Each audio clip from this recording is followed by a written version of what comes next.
योग गंगा या कार्यक्रमामध्ये आपण आपलं सहर्ष स्वागत आहे।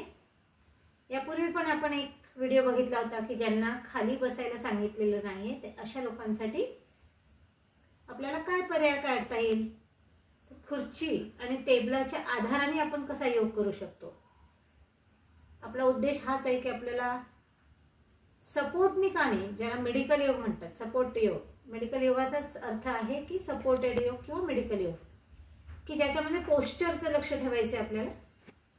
आपल्याला लहानपणापासून खरं तर लहान मुलांना शिकवायला पाहिजे की बसायचं कसं, वाकायचं कसं, उभं कसं राहायचं आणि झोपायचं कसं। ह्या 4 स्थिती फार महत्त्वाच्या असतात। लहानपणापासून आम्ही पण चुकलोय त्या 4 स्थितीमध्ये, म्हणून कदाचित आज आम्हाला हे आजार आले। आजाराची कारणं वेगवेगळी आहेत। विटॅमिनची कमी आहे किंवा डी विटॅमिन कमी आहे, B12 कमी आहे, कॅल्शियम कमी आहे, अशी अनेक कारणं असू शकतात। किंवा मग लहानपणापासूनच पोस्चरचं लक्ष ठेवलं नाही, वाकून चाललो, वाकून बसलो, चुकीचं झोपलो, त्याच्यामुळे पण आजार आलेले आहेत। अशी अनेक कारणं असतात। किंवा हेरिडिटी, अनुवंशिक पण कारणं, असे आजाराची कारणं वेगवेगळे असतात। पण असं नाहीये की कोणतंही कारण असू द्या आपण योग करू शकतो आणि स्वस्थ स्वतःला ठेवू शकतो। मग मागे पण मी एक व्हिडिओ खुर्ची आणि टेबलचा दाखवलेला आहे की ज्यांना खाली बसता येत नाही त्यांनी आधाराने कसा योग करायचा। तर त्याच्याच पुढचं आपण थोडंसं आज पार्ट 2 बघत आहोत। त्या व्हिडिओला बऱ्याच जणांनी बघितलं आणि कमेंट्स पण आलेले आहेत। खूप जणांना तो व्हिडिओ आवडला आहे, कारण की फार उपयोगी आहे। बरेच जण अशी बसून राहतात की आम्हाला खालीच बसता येत नाही, आम्हाला वागताच येत नाही, मग आम्ही कसं करावं, कशा पद्धतीने योग करावं। तर आज आपण तेच बघणार आहोत की खुर्चीच्या आणि टेबलाच्या आधाराने कसं योग करायचं आहे ते बघणार आहोत। तर सुरुवातीला आपल्याला पोस्चर बघायचं आहे की आपलं हे सरळ रेषेमध्ये आहे का। या सरळ रेषेमध्ये बसायचंय आणि चेहऱ्यावर प्रसन्नता ठेवायची। सुरुवातीला थोडेसे मानेचे प्रकार बघून घेऊया। श्वास घेत सावकाश उजवीकडे मान, पुन्हा मध्ये 2 श्वास सोडत, पुन्हा घेत 3 4 5 6 7 8 9 10। पुन्हा आता उजवा कान उजव्या खांद्याला लावायचा आहे, खांद्याला उचलायचं नाही। कानाला जेवढं शक्य आहे, आपल्याच्याने जेवढं शक्य आहे, कारण की हा जो व्हिडिओ आहे ज्यांना खाली बसता येत नाही, ज्यांचं वय जास्त आहे, त्यांच्यासाठी आम्ही स्पेशल बनवतो आहे। दुसऱ्या बाजूने डावा कान डावा खांद्याला, श्वास घेत सोडत, 3 4 5 6 7 8 9 10। आता मानेला मागे नेलेलं आहे आणि मध्ये, किंवा मानेला 1 2। आता समोर कोणी आणायची नाही मान, ज्यांना मानेमध्ये त्रास आहे, स्पॉन्डिलायटिस आहे, ज्यांना बेल्ट आहे, ज्यांना डॉक्टरांनी सांगितलेलं आहे मानेचा खूप जास्त ज्यांना त्रास आहे, त्यांनी समोर नाही आणायची। मग त्यांनी काय करायचं, 1 2 श्वास घेत श्वास सोडत, आणि ज्यांना काही त्रास नाही त्यांनी 1 2 3 4 या पद्धतीने करायचं आहे। पुन्हा मानेचं गोलाकार चक्र, अतिशय सावकाश सावकाश मानेच्या हालचाली आपण करत आहोत। आता ज्यांना मानेचा खूप त्रास आहे त्यांनी कानापासून कानापर्यंत या पद्धतीने अर्धशून्य घ्यायचे। आता ज्यांना काही त्रास नाही त्यांनी पूर्ण क्लॉकवाईज अँटी क्लॉकवाईज, म्हणजे 3 वेळेस जर असं फिरवलं तर 3 वेळेस विरुद्ध बाजूने, ह्या वेळेस ह्या बाजूने, आणि ह्याचा अभ्यास हळूहळू आपल्याला वाढवायचा आहे। मग आता मानेला आपण मानेचे स्नायू मोकळे केले, थोडेसे आपण खांद्यांचे स्नायू मोकळे करूया। 1 2 3 4 5। पुन्हा दोन्ही हात, हे जे पंजे आहे ते आपल्याकडे ओढून ठेवायचे। 1 2 3 4 5। आता जसं आपण टाटा करतो, 1 2 3 4 5. आता विरुद्ध बाजूने 1 2 3. पूर्ण हातांचे स्नायू बोट पूर्ण मोकळे होतात, अतिशय हलकं वाटतं. 5. आता ह्याच्यानंतर आपल्याला आता पायाचे काही आपण सूक्ष्म प्रकार बघूया. आता पाय आपले टेबलावर घ्यायचे.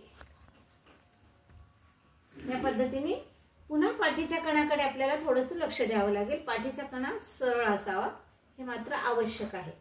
तर दोन्ही हाताचे आपण मूठ तयार केलेले आहे आणि त्या मुठांना आपण काय केलंय, गुडघ्याच्या खाली. आता गुडघ्यांच्या वाट्या आपल्याला झीज झालेली असते, त्या वाट्यांमध्ये मग कॅल्शियम कमी असल्यामुळे झीज होते किंवा त्याचे कधी कधी काही लोक खूपच बसून फक्त राहतात, काही फक्त उभं राहून काम करतात, काही फक्त झोपलेले असतात. त्याच्यामध्ये हालचाल कमी होते, मग ती गादी घासली जाते.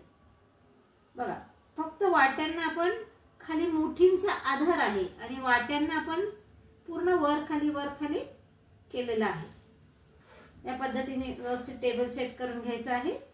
पूर्ण वाट्यांना वर खाली 1 2 3. लांब लांब श्वास 4. श्वासासोबत प्रत्येक प्रक्रिया जर केली खूप त्याचे छान रिझल्ट्स आणि लवकर रिझल्ट्स आपण बघितलेले आहे. 10 वेळेस 20 वेळेस हळूहळू अभ्यास वाढू शकतो. आता दोन्ही मुठांना काय करायचे, मध्ये ठेवायचे आणि असं प्रेस करायचे. इथे ताण नाही, तो साईडच्या बाजूला, हे गुडघ्यांची जी साईडची बाजू आहे 2 3 4 5. असा कमीत कमी एक आपल्याला 3 वेळेस एक प्रकार आपल्याला करायचंय. आता काय करायचंय, पुन्हा पाठीचा कणा सरळ 1. त्या पायाला बाजूला 2. टेबल मोठा असला तर अजून चांगलं. 3 4 5. तर ह्या पायाने 2च बाजू दिली आहे देवाने, दोन्ही बाजूला सम ताण पीळ आणि दाब. 2 3 4 आणि 5. या पद्धतीने आपण अजून काही भरपूर पायाचे प्रकार आहेत. आता आपण शरीराला थोडं ट्विस्ट करूया या पद्धतीने. आता उजव्या बाजूला थोडंसं शरीर या पद्धतीने थांबायचं. इथे 1 2 3 4 5. आता डाव्या बाजूला 1 2 3 4 5. आता खुर्चीवर बसून वक्रासन करूया आपण. उजव्या पायाला जवळ घेतलेला आहे आणि आता उजवा हात मागे आहे आणि डाव्या हाताला असं वर घेऊन खाली आणायचं. त्याला थोडासा तिढा देऊन या पद्धतीने 1 2 3. ज्यांना शुगर आहे, डायबिटीज आहे, अशा पेशंटसाठी हे आसन खूप उपयोगी आहे. वक्रासन. शरीराची जी आपली बाजू आहे उजव्या बाजूला आणि डाव्या बाजूला, आपण कधी त्याला असं कामच पडत नाही की त्याला फोल्ड करायचं, त्याला मोड द्यायचं.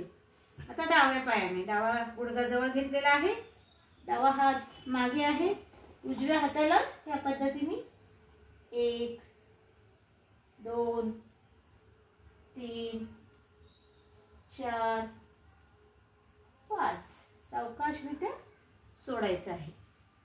तर या पद्धतीने आपण काही पायाच्या हालचाली बघितल्या, काही हातांच्या हालचाली बघितल्या. तर असेच पुढे आपण भरपूर व्हिडिओ बनवणार आहोत की जेणेकरून आपल्याला रोज योग करायचा आणि स्वस्थ राहायचे. आपला उद्देशच हा आहे की आपल्याला जर कसंही जमत नसेल तर कशाच्या आधाराने करायचं, परंतु रोज योग करायचे, सातत्य ठेवायचे.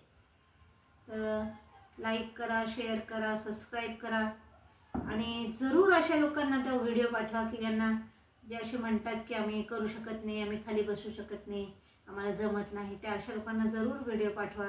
कारण की आपल्याला फक्त एकट्याला नाही स्वस्थ राहायचं, आपल्याला लोकांना स्वस्थ द्यायचं. हा उद्देशानेच आपण आज हे चालू केलेलं आहे चॅनल आणि तुम्ही बघत आहात. छान तुम्ही रिस्पॉन्स देत आहात, त्याच्याबद्दल तुमचे धन्यवाद. ओम